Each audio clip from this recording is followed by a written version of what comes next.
Just relax. Hold it in. Just relax. Peter. Okay, one more. One more. Just move. Right back. Kit, yes, either not. 1 second, sir. All right. Bring everybody in. You're in. We good to go? We good to go? We good to go?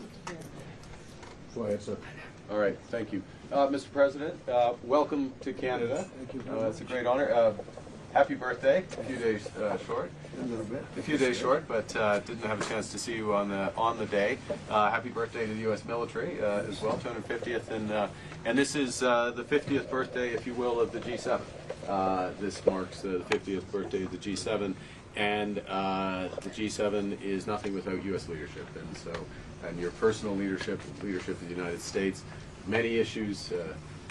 Geopolitics, economic, technology, and working hand in hand with the United States, Canada and the United States, and the other G7 partners with your leadership. I'm very much looking forward to the meeting. I'm grateful to have you. Thank you very much, Mark. I appreciate it, and we've developed a very good relationship, and we're going to be talking about trade and many other things.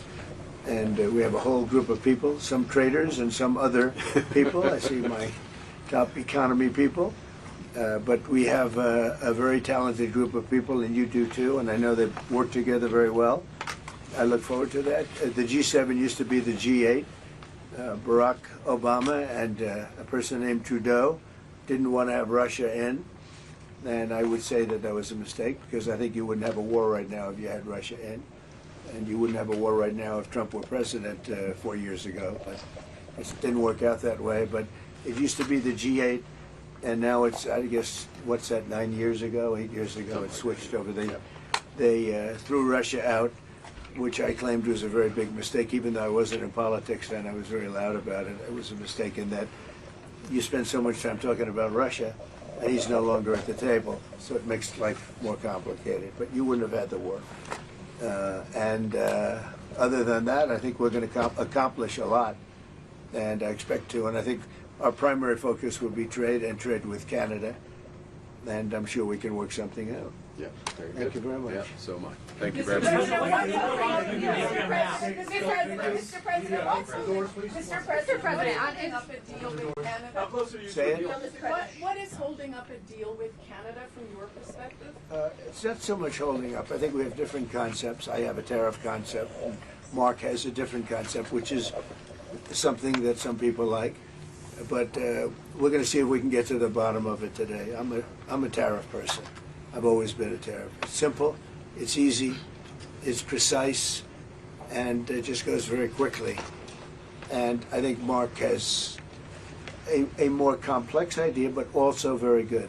So we're going to look at both, and we're going to see what we're going to come out with something. Hopefully. Mr. President, do you think a deal is achievable within days, within weeks? Is there that kind of runway?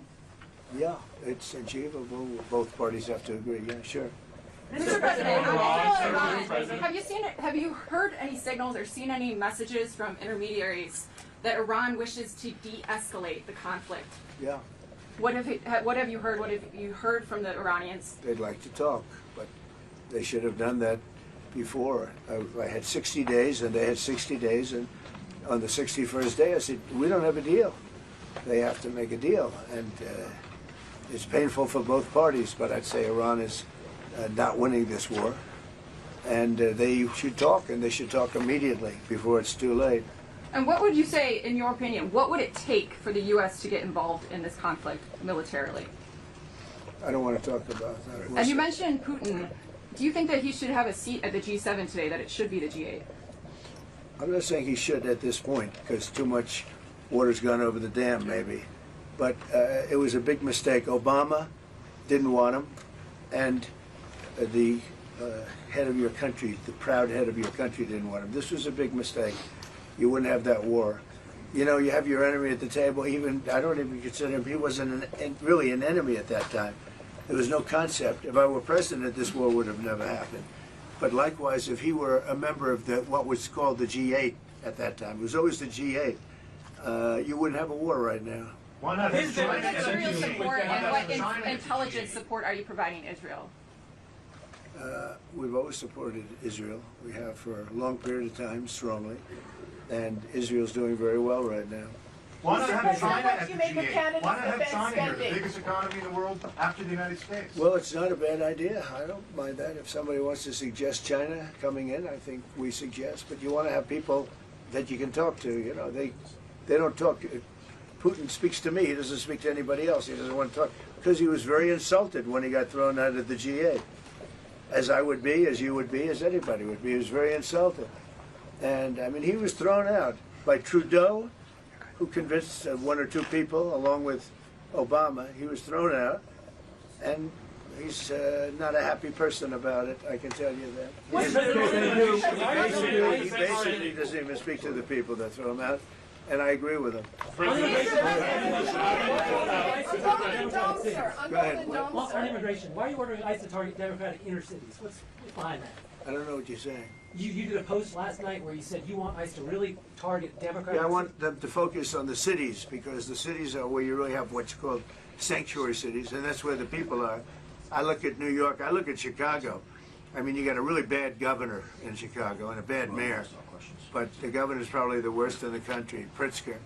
But I look at how that city has been overrun by criminals, and you know, New York and L.A. Look at L.A. L.A. Those people weren't from L.A. They weren't from California. Most of those people, many of those people, and yeah, that's the focus.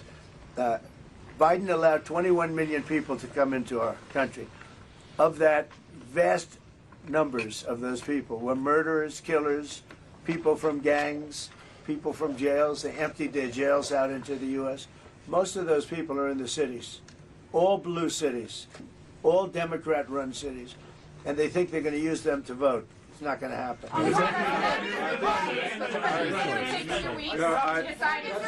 That's it.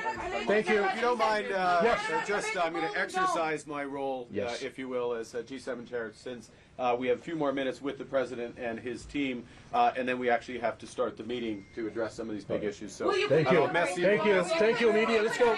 Go. Out. Thank you. That's it. That's it. Thank you very much. Out.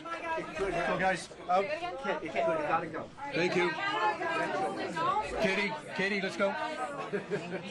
Out. They don't want to do it. Thank you. Okay. Mr. President, are you seriously considering guys are headed out? Let's go. Thank you very much. Okay, let's go.